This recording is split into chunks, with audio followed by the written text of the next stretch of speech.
This is very, very critical to understand why we're having this battle today between proprietary closed models and open models. Welcome to the Marketing AI Show, the podcast that helps your business grow smarter by making artificial intelligence approachable and actionable.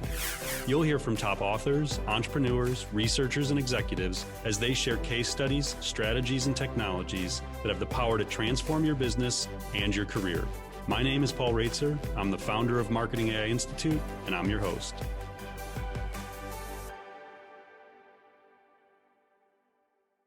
Welcome to episode 63 of the Marketing AI Show. I'm your host, Paul Raitzer, along with my co-host, Mike Kaput. Good morning, Mike. Morning, Paul. How's it going? Good. It is Monday. Well, we are recording Monday morning, September 11th. So this will be airing on Tuesday, September 12th. Give you a little context of what's going on in the world around us. We have some interesting stuff today. There's some new books that are coming out that are creating a whole lot of interesting fuel for content in AI. And I think the fall is going to be crazy with some big conferences coming up where we can expect some announcements. We just had Inbound last week with HubSpot making some AI announcements. So I feel like that conversation you and I keep having about, do we need 2 a week? I feel like that's going to resurface going into this fall. I think as busy as the summer was, I think the fall is going to be crazy in terms of AI news. So Yeah.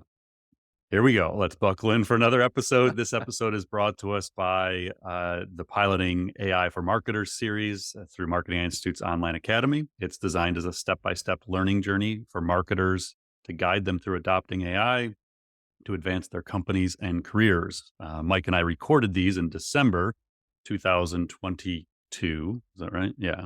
So after ChatGPT came out, the series includes 17 on-demand courses. There's dozens of AI use cases and technologies featured, collection of templates and frameworks, and it's about 8 hours of learning. So you can do it in a day if you want to cram. There's quizzes. There's a final exam with a professional certificate at the end if you get 80% or above. So it is a great way to, if you're asking yourself, how do I get started with AI? How do I take the lead in my organization? That's what we built this series for, is to really give you an in-depth understanding of AI and give you the tools and frameworks to help you get started in your company and your career. You can go to pilotingai.com to learn more and use AI Pod 50 for $50 off registration. All right, Mike, let's get into it. We got a lot of interesting topics today. All right, Paul. So first up, very big topic.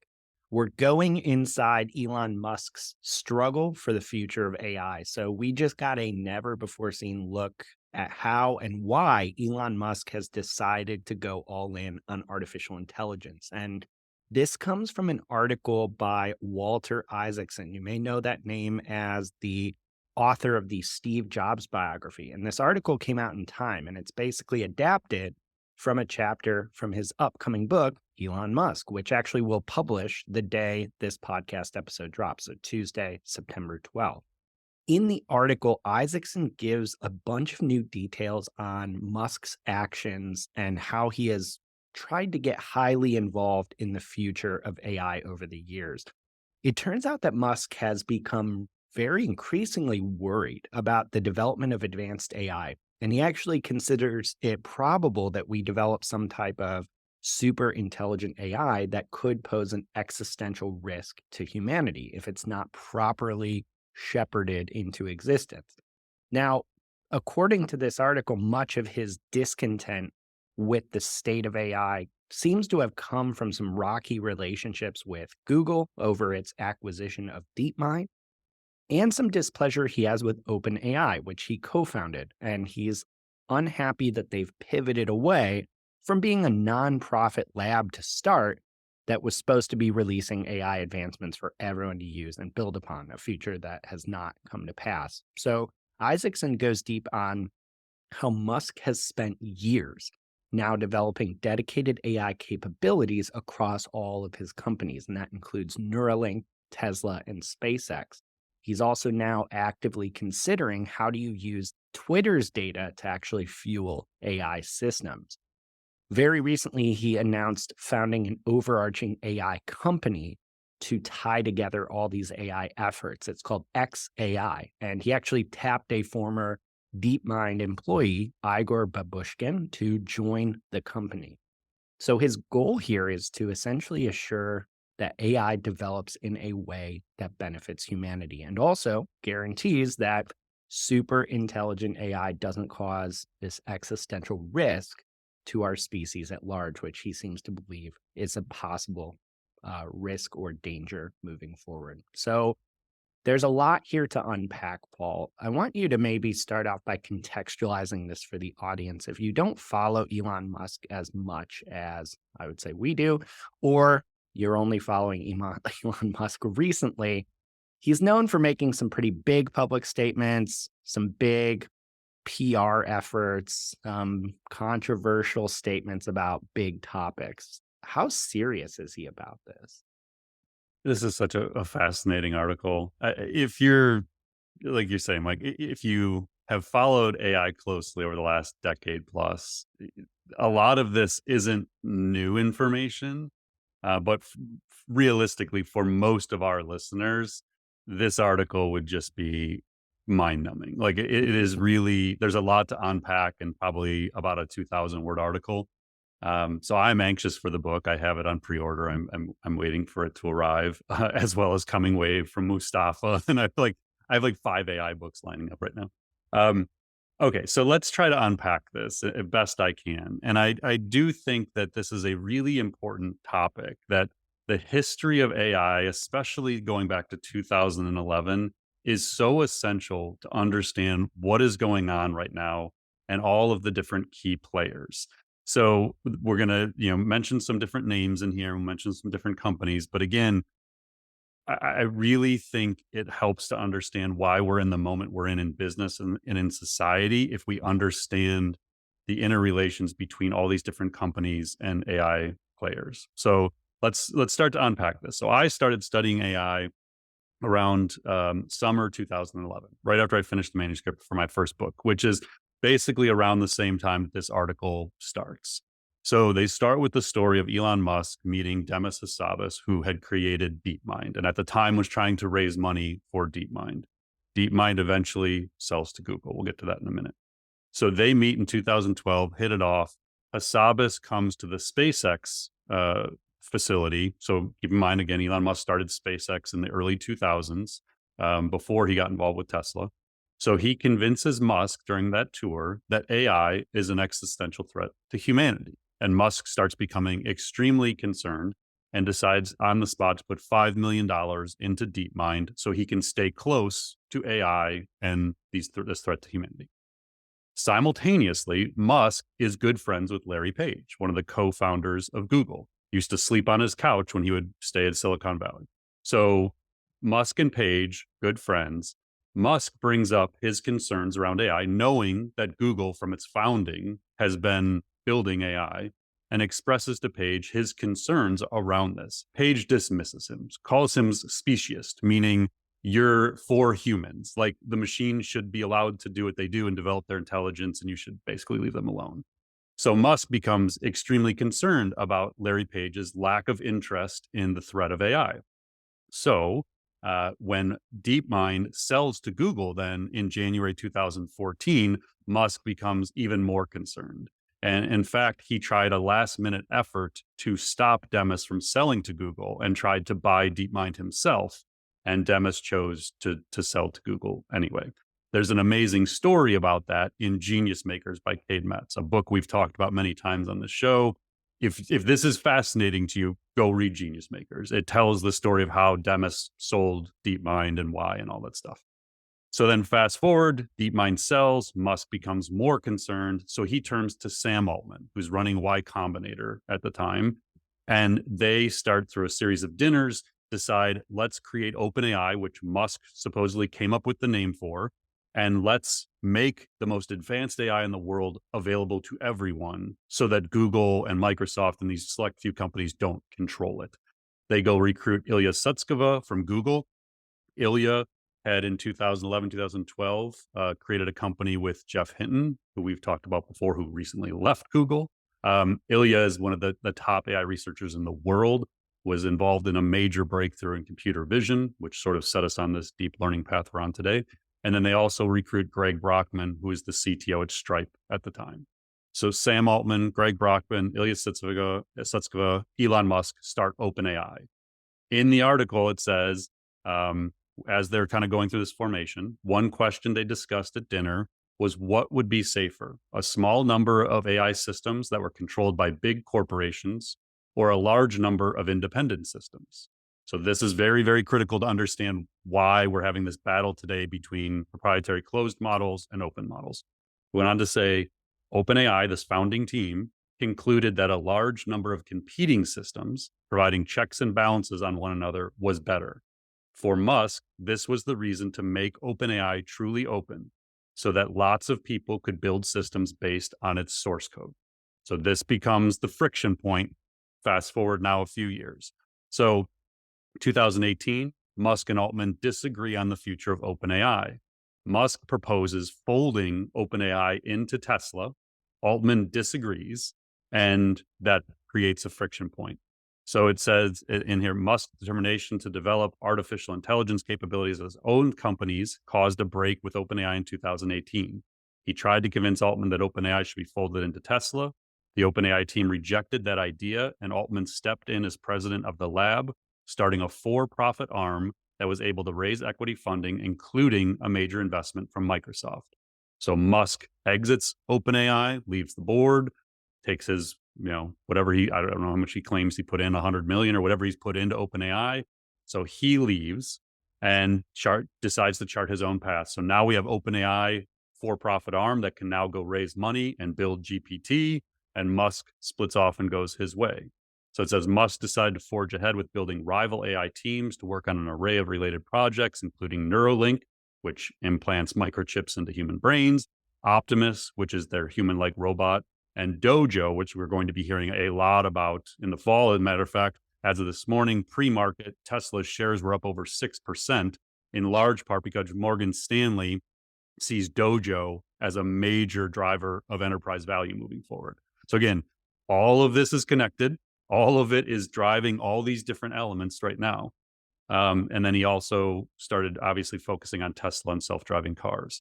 It says he was resentful. Now, keep in mind, when I'm saying this, he is the source for this article. So this is coming from his personal interviews with Walter Isaacson, writing this biography. So when I'm giving these quotes, this is coming from Elon basically to Walter. He was resentful that he had founded and funded OpenAI, but was now left out of the fray. AI was the biggest storm brewing, and there was no one more attracted to that storm than Musk. So this kind of leads us to the conclusion here of what is his view moving forward, and what are his motivations, and what does that mean to you and your company and society? So we'll kind of wrap here with my thoughts, Mike. So in the article, it says, what can be done to make AI safe? Musk asked. So he called Isaacson to this meeting at his house, and he's like, we have to leave our phones in the house so no one can spy on us, basically. So they walk out and they have this private conversation, which Musk eventually agrees to allow Isaacson to publish. So he says to Isaacson, what can be done to make AI safe? I keep wrestling with that. What actions can we take to minimize AI danger? And this is the one that if you're new to this is the where it starts getting sci-fi. Minimize AI danger and assure that human consciousness survives. This is why he wants to build a colony on Mars. It's why SpaceX exists, to continue human consciousness in the event that it ceases to exist on Earth. Okay, so then he noticed the amount of human intelligence was leveling off because people were not having enough children. Again, you hear all these stories about Elon Musk having lots of kids. It's because he believes population is collapsing, that we're not having enough babies as a society. So he is doing his part to make as many babies as possible. This is no joke. This is legitimately why he's doing this. So meanwhile, the amount of computer intelligence is going up exponentially, like Moore's law on steroids. At some point, biological brain power will be dwarfed by digital brain power, meaning the AIs are just going to get way smarter than the collective human consciousness. In addition, these systems will be able to learn and develop their own code, and we're approaching this singularity, the moment where AI becomes superhuman at all cognitive tasks. And Musk says this could happen sooner than expected. So in April, again, kind of driving to the end here, he assigns a team led by, what was the guy's name that took over the XAI?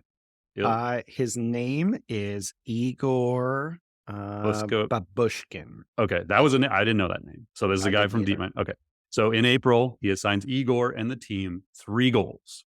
The first is to make an AI bot that could write computer code, which we already have. Llama 2 we know can write code. We know GPT-4 can write code. So this isn't new. He's trying to compete here. The second is a chatbot competitor to OpenAI's GPT series that uses algorithms and trained data sets to ensure political neutrality. This is the Elon Musk version of this. This is what we're seeing with Twitter and X. And the third and most important is he gave the team an even grander overriding mission, which is to ensure AI developed in a way that helped guarantee that human consciousness endures. That would be best achieved, he thought, by creating a form of artificial general intelligence, or AGI, that could reason and think and pursue truth as its guiding principles. You could give it a task like build a better rocket and it could do it. So this is his play. This is everything he's doing. So what does this mean to us? Why should all of us care about this? The reason is because they're all focused on building next generation large language models and AGI. And to do that, it's all about the data. So what does Musk have that the other people don't have? So they address this in the article. It says the fuel for AI is data. The new chatbots being trained on massive amounts of information, such as billions of pages of the internet and other documents. Google and Microsoft have these. Like, that's what they have over Musk. But what can Musk do that's different? One, he now owns Twitter. So it includes more than 1 trillion tweets posted over the years and 500 million added each day, what he considers humanity's hive mind. It's the world's most timely data set of real life conversations, news, interest, trends, arguments, and lingo. So it becomes a massive training ground for chatbots. The other thing he has, and this is the part that I've always said is overlooked, that people think of Tesla as a car company. That is not what Tesla is. Tesla is a data company. They have 160 billion frames per day of video that are received and processed from the cameras on the Tesla cars. Once they start moving, like there's word now that they're working on a $25,000 version of a Tesla and robo-taxis. That would be cars you could just order and they'll come pick you up fully autonomous. Once they have 10 million plus cars on the road, which is what they're working toward, they have probably 1 trillion frames of video per day to train AI on a total worldview, everything happening around them. So to conclude here, think about this. What we're going to see in the next 12 months, we're going to see some early forms of whatever XAI is, whatever these models are that they're working on from this Dojo model. So we're going to see that. There is increasing word that Apple is working on something called Ajax, which will include their own GPT, their own language model within Apple, but also multimodal, trained on all kinds of things, including Siri data and everything on your iPhone. We know that Google DeepMind is working on Gemini. The rumor is that will come out this fall and be more advanced than GPT-4.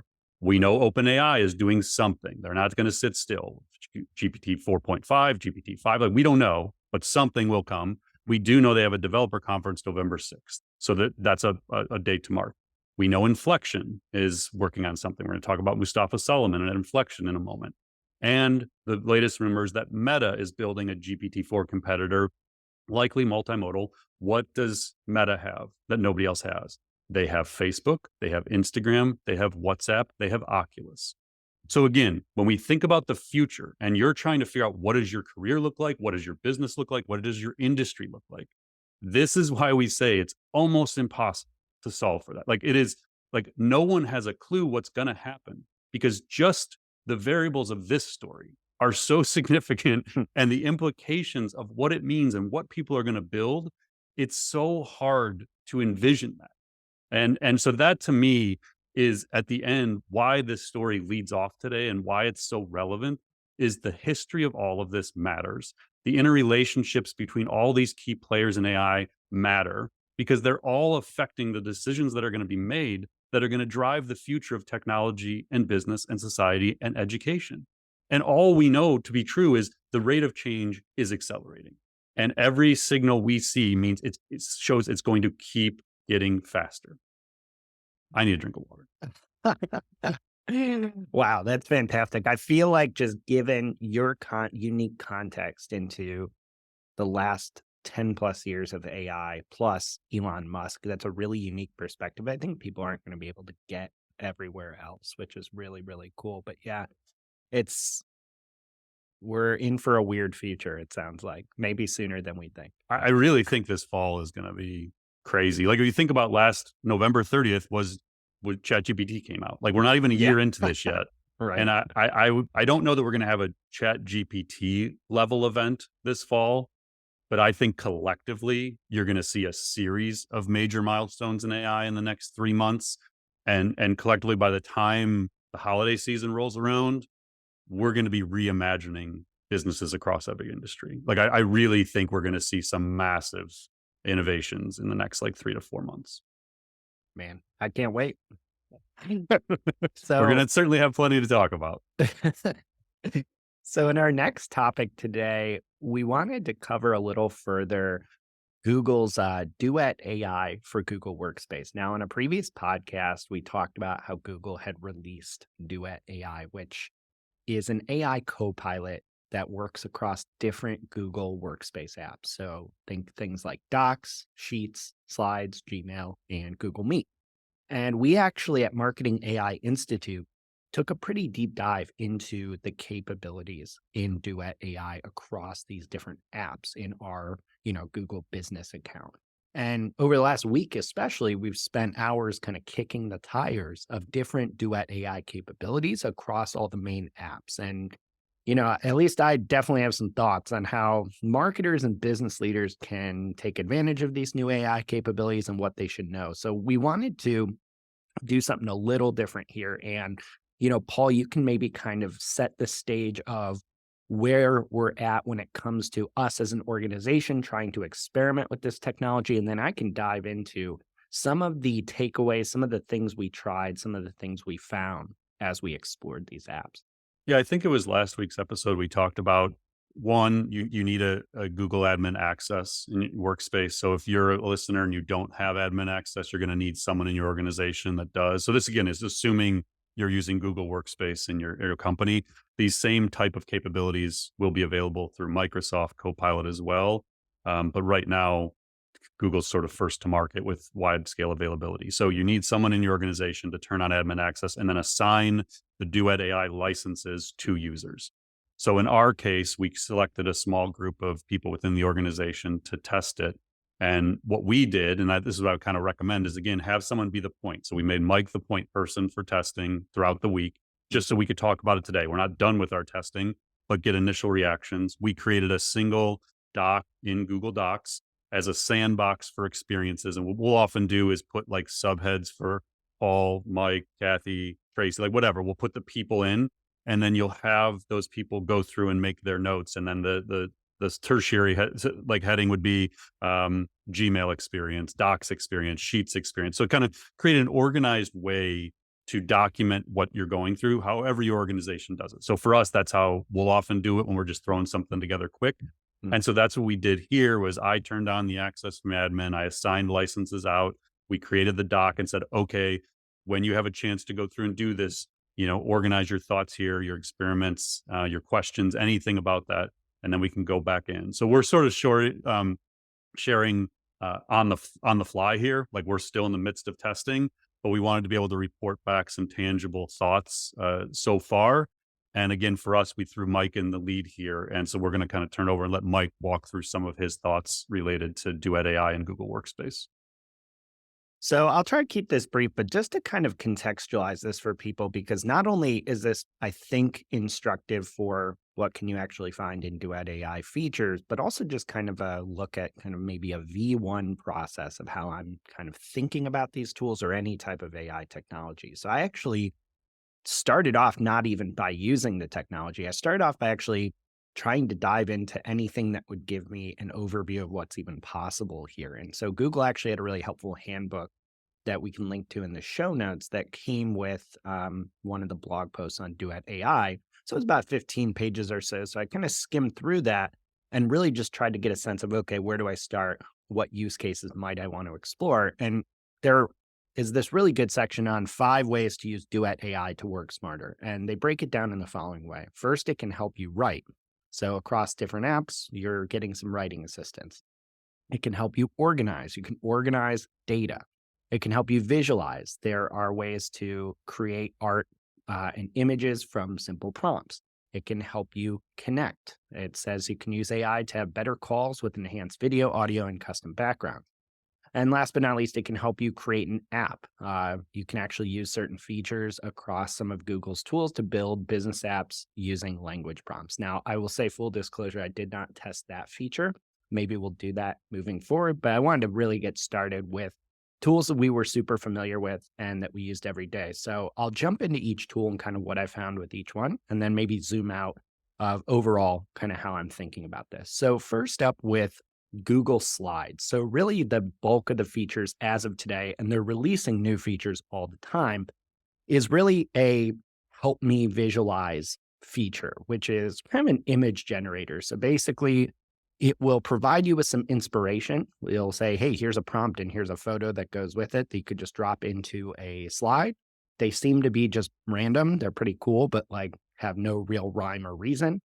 And then you can actually just prompt Google Slides to create images right in the slide. So for instance, I typed in a cute robot wearing a backpack in a cartoon-like style. Then outside of the prompt, you can actually select from a drop-down several other types of style prompts: photography, vector art, sketches, watercolors, and a couple of others. So once you generate this image, you get 8 results right in Google Slides. I'll be honest, I found like the images pretty appealing, even from pretty simple prompts for kind of cartoonish stuff. I tried some more photorealistic ones.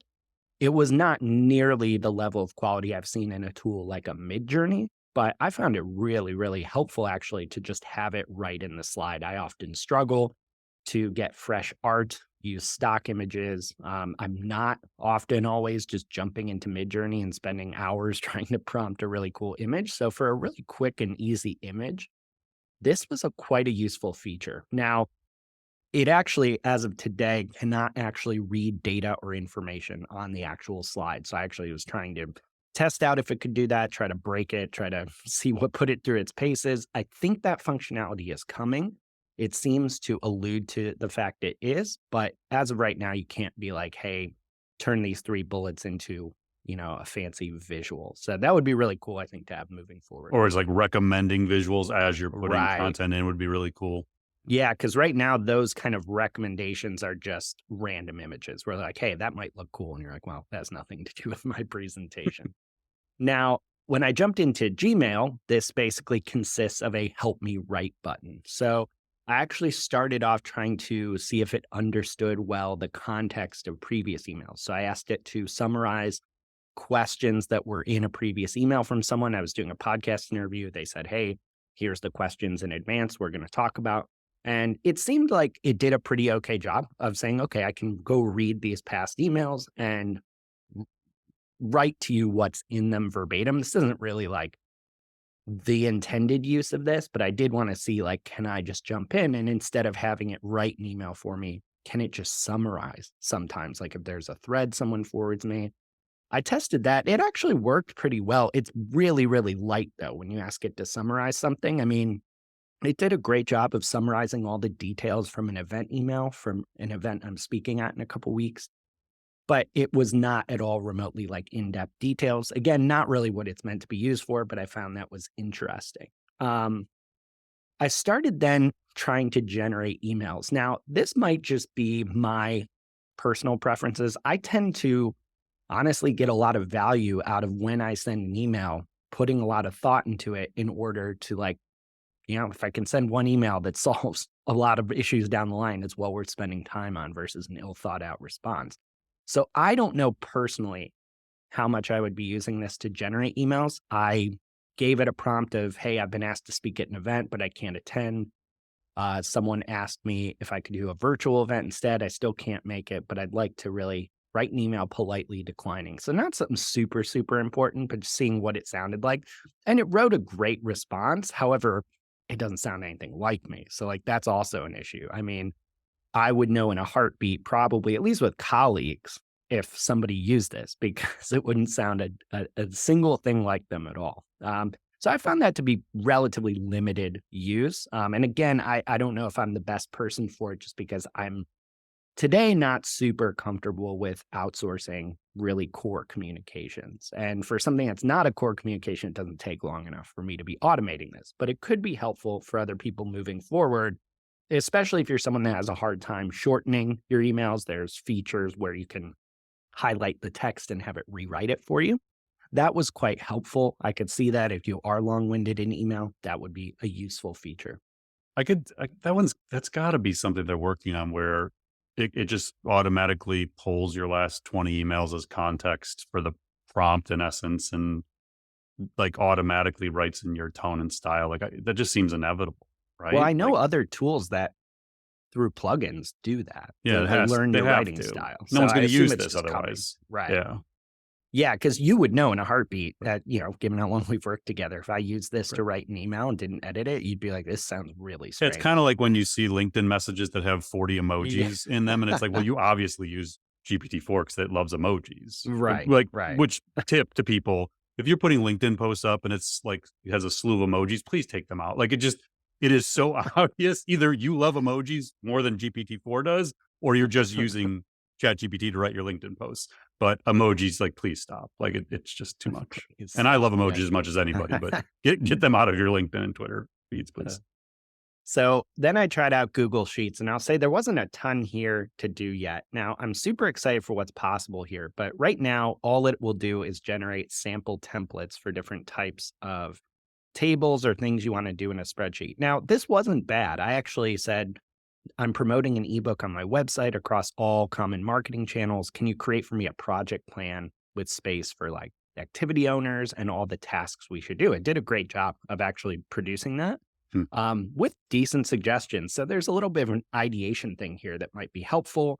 If you need a little help saying like, I'm trying to track certain metrics, how should I structure a table? It can do pretty decent templates. Once you get more complex though, it's not very good at following prompts as of yet. It doesn't have formulas or anything in those templates, unfortunately, which would be really helpful in my opinion. I was trying to say like, hey, I'm trying to build a spreadsheet to track against a certain goal. Here's what I need to hit. Can you build me a week by week tracker with like formulas and stuff? And it just can't do it super well. The issue today is that it does not have the ability to reference any data that's actually in the table. Now, Google expressly says this is coming. So it has a message in the help me organize function that you're using here. And it says that you're going to be able to eventually literally just ask questions of and organize your data via prompt. Now, I find that to be extremely exciting because we have so much data that we want to learn more about. We use Google Sheets already. And if it can, at a high level of competence, help us organize and interpret data, that starts to get really fascinating from a use case I perspective. feel like the more valuable assist here would be help me analyze. Like help Yeah. me organize is an interesting choice. I just feel like based on code interpreter with ChatGPT, which advanced data analysis is what it's called now, but Yeah. I feel like the analysis of data is what we all want out of Sheets. So I wonder if there'll be that option too. So actually, the exact text of their message where it says they will have this as so at the bottom of your prompt when it says, hey, we can't really do this, it says we're still learning, can't help with that, try another request.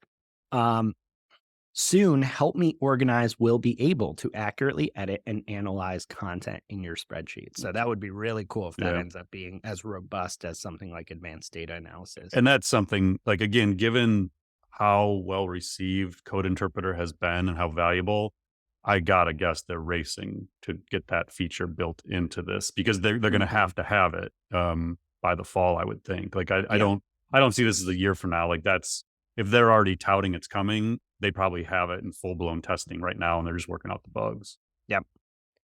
So quickly in Google Meet, there are a few interesting features. I'll be honest, we don't use Google Meet that much. I use it when someone else is sending me a Google Meet link, but we use Zoom for a lot of our purposes. So I'm not the world's most familiar person with the tool, but there were some cool features. I mean, they had fun generative AI backgrounds. You can literally use some really cool pre-made ones they have, or you can use a text prompt to actually just generate a custom background. That's kind of fun. They claim they've got AI powered features to adjust the video lighting in the actual video while you're recording. I did a test and I noticed a really noticeable difference, but I didn't see any huge difference over what we do in Zoom anyway. I actually did a side-by-side comparison where I recorded the same video twice, one in each tool. And I'll be honest, I maybe it's just me. I did not see a ton of difference that would encourage me to jump in and start using Google Meet. Tried out the transcripts and things. I wasn't seeing a ton there that today was super advanced. So I don't, especially too, just with how often we're using things like Zoom, what a lift it would be to switch over that tool. I think you'd need a really compelling use case to be switching here when it comes Yeah. to video. And we've talked about this before, like Zoom announced some recently, I think last week, even that they're making some major updates. Like so many of these features are going to be easily reproduced by any of the major players. Teams is going to have it, Microsoft Zoom. So it's going to be like really cool stuff. If you think about the advancements in deepfakes, the advancements, the ability to edit existing video, like, look at if you're watching this on YouTube, the lights I have behind me, like I'm sure that we'll be able to say, hey, make like this light brighter and like in production, like, we're going to be able to go in and do things like that, or fix this, or remove the headphones from my head. So I can record with the headphones, but like now deep fake me and get rid of that. All of this is going to be doable. Like anything you can imagine doing to video, you're going to be able to do on the fly. Like Runway today, this isn't in our rapid fire. They just announced like I forget what they called it, like producer mode or something, where you're going to be able to tell the video to like look up and down, this like text to video generation. You're going to be able to edit it as like a producer and just tell it what to do. And I just feel like all of those features are going to be so amazing, but just available anywhere. Yeah.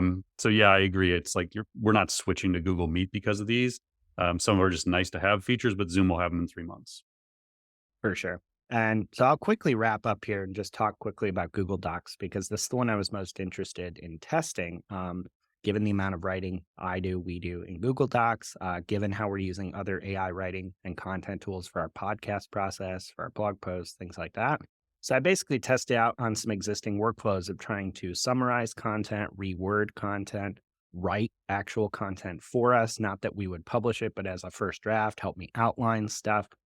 Now, I have to say here to quickly sum up, and I only ran select tests, I was pretty disappointed. I didn't find this tool to be anywhere near the Claude 2s or the GPT 4s of the world, or Writer or Jasper even. It's just, Google says up front, it's a creative writing aid, and that's about it.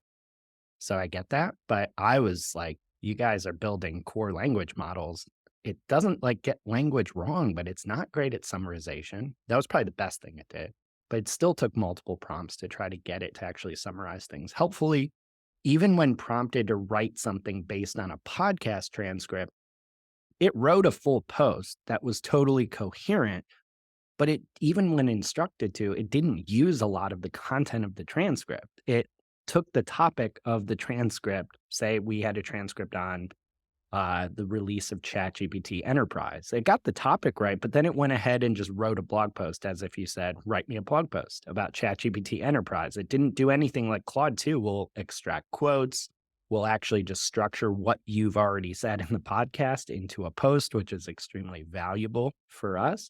I didn't see any of that here. So this one fell quite flat to me. And there's, more to say about all these tools, and we'll publish some more content and have some more conversations around them, since this is just kind of stage one of testing. But overall, there's definitely features in this suite I would use, but I was pretty disappointed, especially by Google Docs, which I found to be that this was going to be the main use case for us moving forward.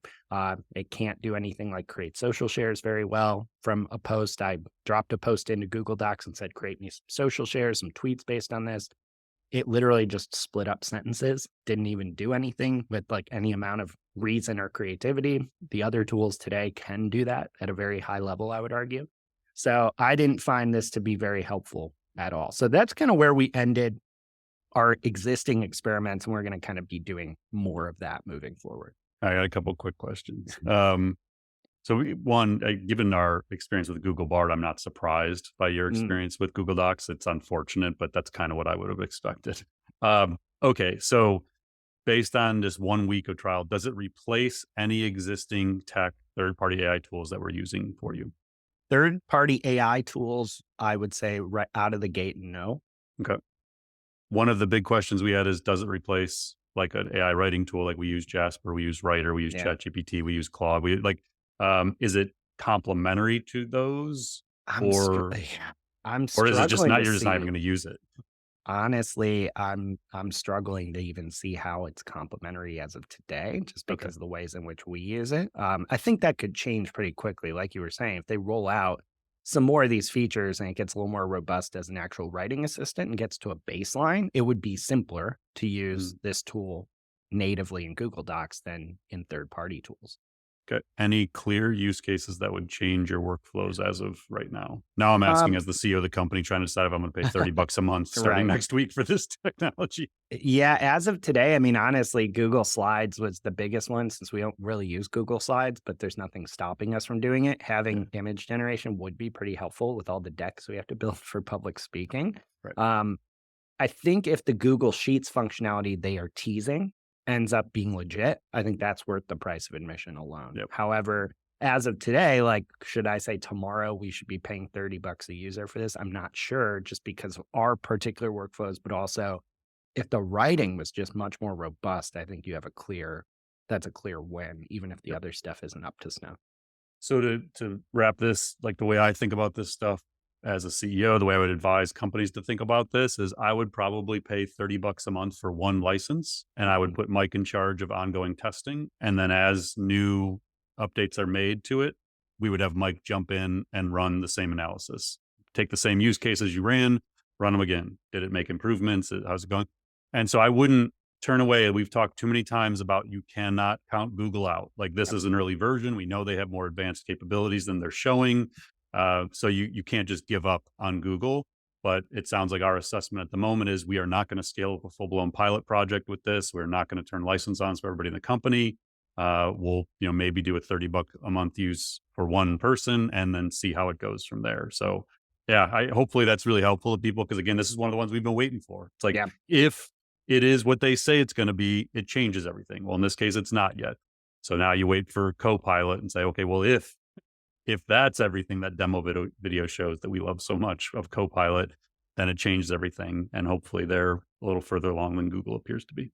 for sure. And yeah, that timeline note is important. Like this is a matter of weeks and months before the analysis here could totally change, not years. Like you can't look back. You can't say I'm giving up on Google because I heard them say on the podcast Duet AI isn't good. Right. I'll revisit it a year from now. It's like you need to be evaluating it on a much more rapid time frame. All right. So, for our third big topic today, Microsoft just announced a new policy called the Copilot Copyright Commitment. And this actually provides legal protection for customers who are sued for copyright infringement when using Microsoft's AI systems like its GitHub Copilot and Bing Chat. This kind of comes as we have these broader generative AI tool concerns about things like copyrighted material or reproducing it without attribution. So Microsoft looks to be giving customers kind of confidence here by rolling out this policy that covers their AI products. And they actually said, quote, as customers ask whether they can use Microsoft's Copilot services and the output they generate without worrying about copyright claims, we are providing a straightforward answer. Yes, you can. And if you are challenged on copyright grounds, we will assume responsibility for the potential legal risks involved. Now, Paul, that seems like a pretty bold strategy. Like, what's going on here? Why is Microsoft doing this? Like, does this have teeth? I'm going to kind of treat this one like a rapid fire topic because this is so above my pay grade to talk about this. So my take is knowing sales, they're probably hearing this objection a lot from big Mhm. enterprises. So if they're having to come out and do something like this, which obviously had to get through their legal internally to even like think about doing this and then to actually announce it, they must be getting massive pushback on this issue is my general take on the go to market around these technologies and what they're hearing from their early users. Um, as a non-lawyer, I could come up with 10 immediate questions and objections to just being like, oh, okay, Microsoft said it's cool. Like, let's go. And it might be that I've been spending the last week talking with my IP attorneys about like trademark and copyright related things. So I'm like fresh mind, like in the legal world, thinking about lots of challenges to this.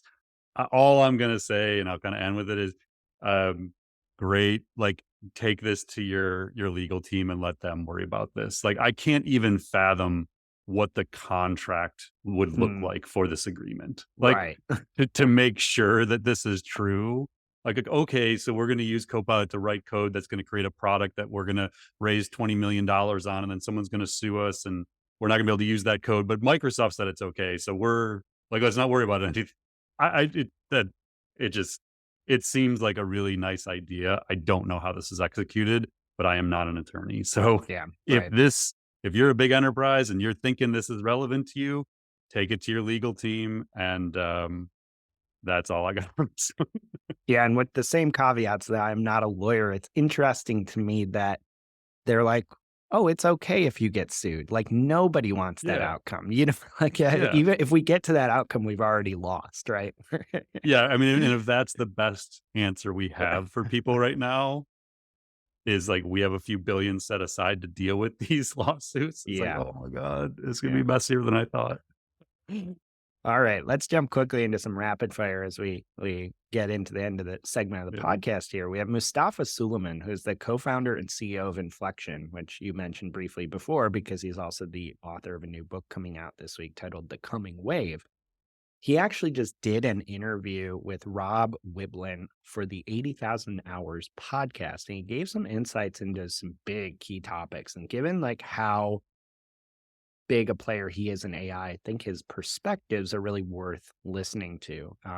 Paul, you had mentioned his openness about what they're building at Inflection and how he sees AI research and labs advancing moving forward in the next 1 to 3 years really stood out to you. Do you want to maybe walk us through the points that caught your attention in this interview? Again, just to recap or the importance of these topics. So Mustafa Solomon founds Inflection with Reid Hoffman, um, who started LinkedIn, raises 1.3 billion, has a new book coming out called The Coming Wave. Mustafa's co-founder of DeepMind, which means he was there in the early days with Demis when Demis is raising money from Elon Musk. And like all of these people are connected. They all come from the same tree. There's like 3 or 4 major players going back to 2011. All of these major AI researchers and founders today spun out of those people. Jeff Hinton, Andrew Ng, Demis Hassabis, like they're all working together at different points and now in some ways competing. So it's just again, I'm fascinated by this topic of how this is all happening, but I think it's really important for everyone to understand. So the key things that jumped out to me here is first of all, we've said this before, the generative AI tools you're experiencing today, whether it's Duet AI or ChatGPT or Inflection Pi, whatever, is the least capable AI you're ever going to use. It's only going to get smarter, faster, more powerful, more human like, more intelligent. So it's going to have these massive implications on business, on the educational systems, on society, on elections, on politics, like all this stuff. It's going to affect everything. So the challenge becomes, but how much better are they going to get and how fast is that going to happen? So interviews like this give you a window into trying to get some semblance of what that is going to look like and how quickly it's going to happen. So the few quotes I pulled out of this that really caught me, Mustafa said, "We're going to be training models that are 1,000 times larger than they currently are in the next 3 years. Even at Inflection, his company, with the compute they have, they will be 100 times larger than the current frontier models, the most powerful models we have, in 18 months. That means like if they don't buy any more NVIDIA chips, which they're buying by the tens of thousands, if they bought none, they could build something 100 times more powerful than what we have. The other thing he said is people think that ChatGPT going from 3.5 to 4 was this like small event, no big deal, just 3.5 to 4. What he's saying is no, it was 5x more powerful to go from 3.5 to 4. Um, so we assume these tiny increments, but these are actually massive increases in what these things are capable of doing. And then his big call is that the industry needs to be more transparent about what they're building, how they're building it, and what they're using to do it.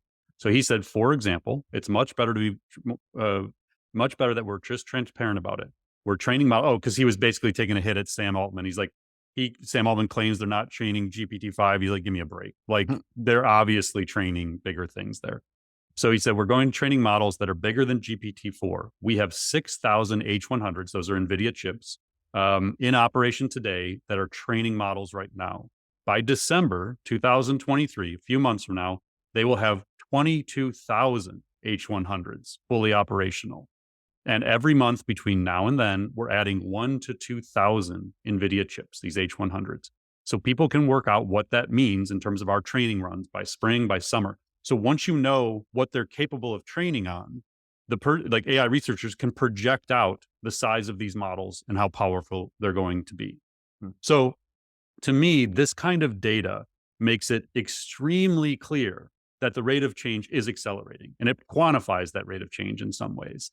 And everybody is doing the same stuff. Amazon, Anthropic, Cohere, Inflection, Google, Meta, Microsoft, OpenAI, Stability. They're all buying tens of thousands of NVIDIA chips, which is why their stock price is soaring. And they're all trying to build way more advanced AI than what we have. So what I will say here, and I'll end with this, is if you are a CEO or if you are a leader of a company, you have a moral responsibility to solve for this. It is going to change everything about your business. The way you do your tech stacks, the way you build your strategies, the way you hire and develop talent, all of it, your products, your culture, everything is going to be redefined and reimagined in the next 2 to 3 years by this change. And it's going to continue on. So you have to figure this out. I understand as a CEO, it is daunting to try and solve for this stuff. Or as a leader, director level and above, like, it's really, really hard. You have to do it. Like, and it's a really hard thing to think about, but you have to, going into 2024, find ways to shift your time and responsibilities so you can be intimately involved in solving AI in your company. So we also saw a recent announcement from Time magazine where they released their 100 most influential people in AI list. Now, this is a list that they curated using their editors and reporters' perspectives.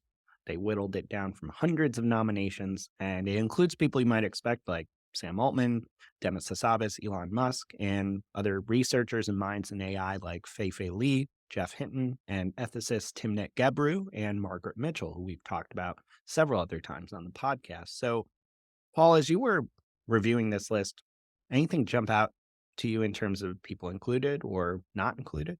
One, I wish I had the time. I would go build the tree for everyone. So you go back to the 1980s and you see Yasha Bengio, Jeff Hinton, Jan LeCun, Andrew Ng, like these kind of like the forefathers of modern AI, all starting in like the 80s and into the 90s. And then you could just take this list of 100 and kind of branch them off of how they're all connected to the same like 4 or 5 people. That would be fascinating. If someone has time to do that, I would love to see that visualization. The 3 people that immediately jumped out to me as missing, and I keyword search, so I'm pretty sure they're not on this list. Lex Friedman. So Lex's podcast, if you don't listen to it, some of the most like important and influential interviews I've listened to about AI and my understanding of AI have come from Lex's interviews with many of the people on this list over the last 2 to 3 years. I just realized I don't think Zuckerberg was on there. Was Zuckerberg on there? I don't think he's on there. I don't think he is. Yeah, so that would be, I mean, Jan LeCun's not. on there, who runs AI there, but it's kind of interesting you would leave Zuckerberg off the list. Ethan Malik, who we've talked about many times, Wharton Business School professor, keynote speaker at Maycon, probably the most practical AI knowledge on the market today. So I just feel like Ethan has to be on that list. And then Allie K. Miller was the other one that jumped out to me. I mean, Allie has a massive following, started AI practice for startups at Amazon. She was at IBM previously. Now she's doing her own thing, speaking, teaching classes. Like, Allie's just brilliant at this stuff. So Lex, Ethan, Allie, and then the bonus was Zuckerberg, if he's not on there, as the people that jumped out to me. But lists like this are great. I think it helps build awareness about the people you should be following. Like, you follow these 100 people or a curated list of these people, you're going to stay up to date on what's going on in the AI world for sure.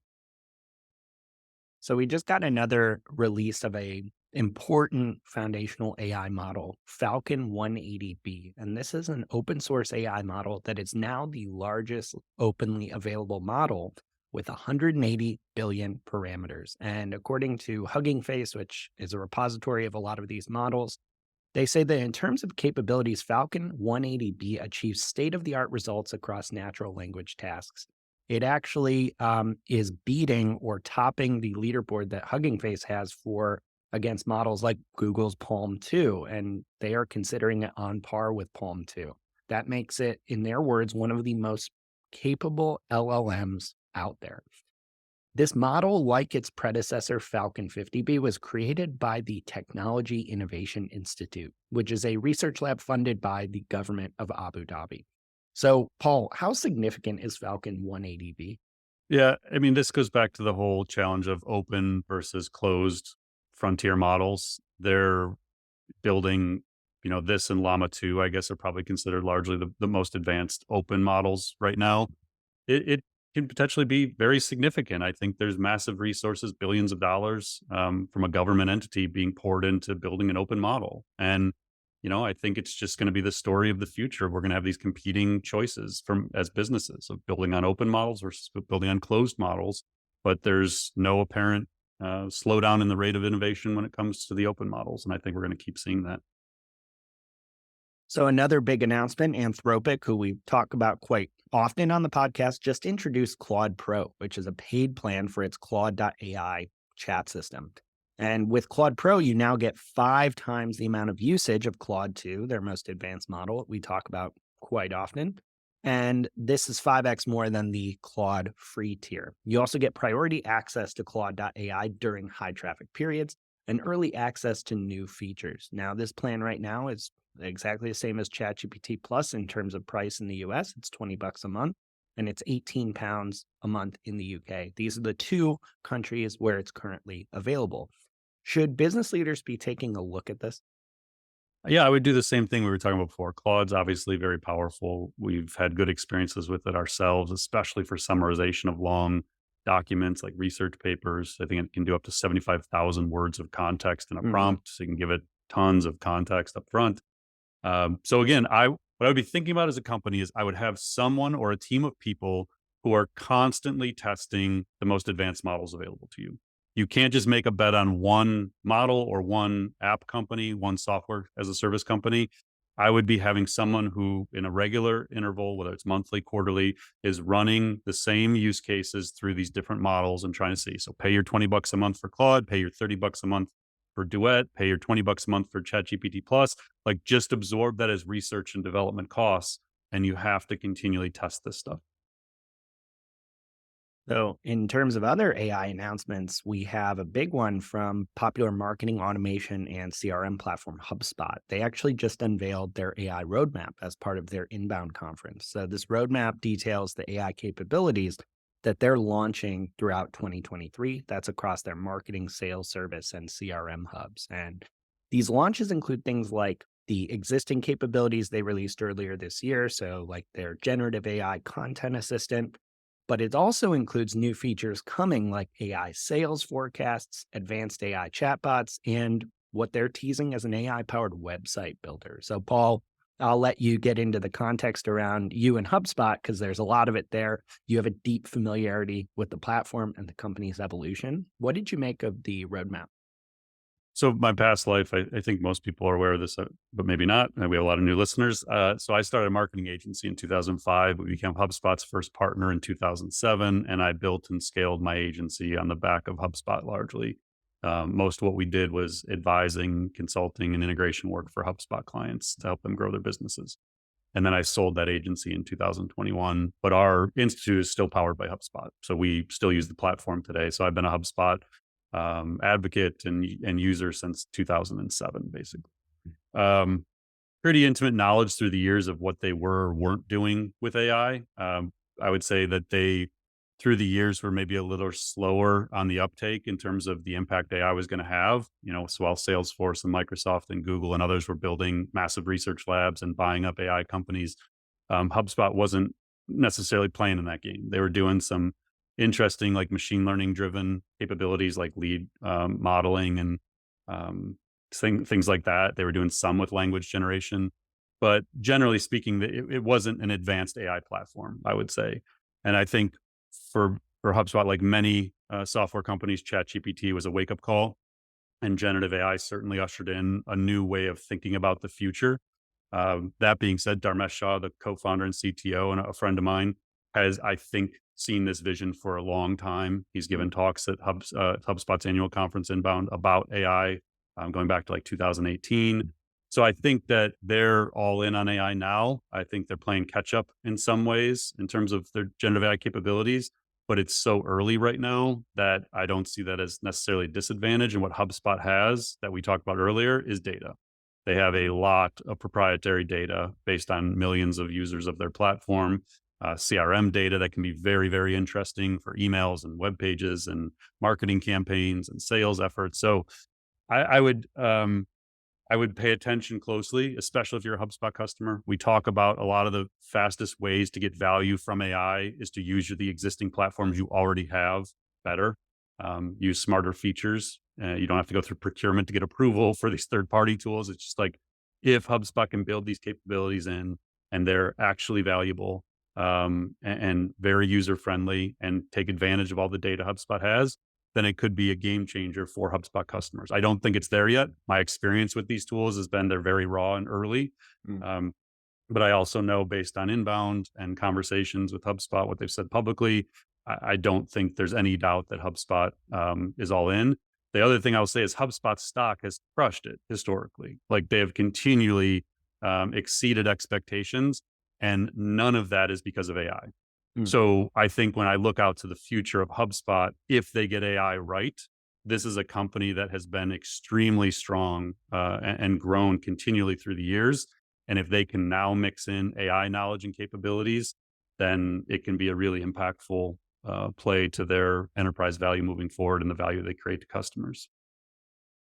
All right, we're going to end this episode just like we began it. Another part of Walter Isaacson's Elon Musk biography has been released by CNBC, and it details Tesla's new FSD-12 self-driving system for its vehicles. And this is actually powered by a really innovative new AI approach in self-driving. So according to CNBC, instead of being based on hundreds of thousands of lines of code like all previous versions of self-driving software, this new system has taught itself how to drive by processing billions of frames of video on how humans do it, just like the new large language model chatbots train themselves to generate answers by processing billions of words of human text. So, Paul, you alluded to this. It sounds like it's a big deal. Can you unpack for us what's going on here? Yeah, so we did talk about this on a previous episode briefly when we saw like the Friday night video from Musk where he was just like randomly recording this driving experience. Here's the implications. So I honestly thought they were doing this already. Like I was kind of surprised. We wrote about it in the book. They were doing parts of this, but this is a full change in the development of autonomy in cars. Previously, there was thousands of lines of code. There is thousands of lines of code. So today, if I get in my Tesla and tell it to drive me to the office, there's all this code that tells it these are stop signs, these are stop lights, these are right turns, left turns, and it's all coded of how to handle that situation. What they're saying now is they're going to take these 160 billion frames of video per day, and they're just going to learn what a good human driver does. And that's it. Like there will be very minimal code that builds the software that drives the cars. The cars will learn to drive by human drivers who don't get in accidents, in essence. What he told his team was, what's a 5-star Uber driver drive like? That's what the full self-driving should do. And so the metric they created, it's in the article we're looking at, it said machine learning systems generally need a metric that guides them as they train, like a goal. So Musk, who liked to manage by decreeing what metrics should be paramount, gave them their lodestar. The number of miles that cars with full self-driving were able to travel without a human intervening. So intervention, that you have to stop the car, you have to take the wheel back. That is now the driving metric for full self-driving in Teslas is how often do you have to take the wheel back? I will tell you in an average trip from here to the office, from my house to the office, which is like 8 miles, I will intervene 5 times. It is terrible at changing lanes. It like makes all, it just, there's all kinds of reasons I'll do it. What they're basically saying is I shouldn't have to take the wheel once. And they want to get that number down. The reason this matters is because if this works, they're basically modeling this after how ChatGPT was trained, how DeepMind trained AlphaGo. Like it just learns from behaviors and data. It could change the way software is built in the future, all software. So if you think about what goes into building CRM software, it's all kinds of code, hundreds or thousands of lines of code that tell it what to do. What it's saying is just watch a great email marketer, learn what the email marketer does, how they do their job, and then develop automated systems based on what the great email marketer does. So if it works, one, it'll unlock another $1 trillion in value for Tesla stock, which is probably part of the reason it's up so much today. Two, it could change the way software is built across all industries. Wow. So ending on a light, fuzzy topic here. I love it. Yeah. So, tons to unpack this week, Paul. Appreciate you taking the time and energy to help us understand what's going on in AI and in Elon Musk's brain this week. But and I hope people enjoy these bigger macro topics, because to me, they're so fascinating to talk about. They're so interesting to learn about. And I hope that by us explaining them the way we do, the context starts to matter to you. That like why Duet sucks, it's actually understandable if you understand the history of how this stuff all came to be, and why it might not suck 3 months from now. Again, you have to kind of understand the history. So I feel like some of our role here is to try and unpack why all this is connected and why it matters, so that it's not just a bunch of product updates and Twitter threads of 10 ways to use ChatGPT. Like you can get that anywhere. So hopefully this is really helpful to people, because I enjoy talking about it. It's like, otherwise it was you and me standing around the coffee machine talking about this stuff. Well, I definitely know it's helpful to the audience based on the amount of people that reach out every week about the podcast saying how much they enjoy it. So please keep doing that. Cool. All right. Well, thanks. We will talk with everyone again next week. Thanks, Mike. Thanks, Paul. Thanks for listening to the Marketing AI Show. If you like what you heard, you can subscribe on your favorite podcast app. And if you're ready to continue your learning, head over to marketingaiinstitute.com. Be sure to subscribe to our weekly newsletter, check out our free monthly webinars, and explore dozens of online courses and professional certifications. Until next time, stay curious and explore AI.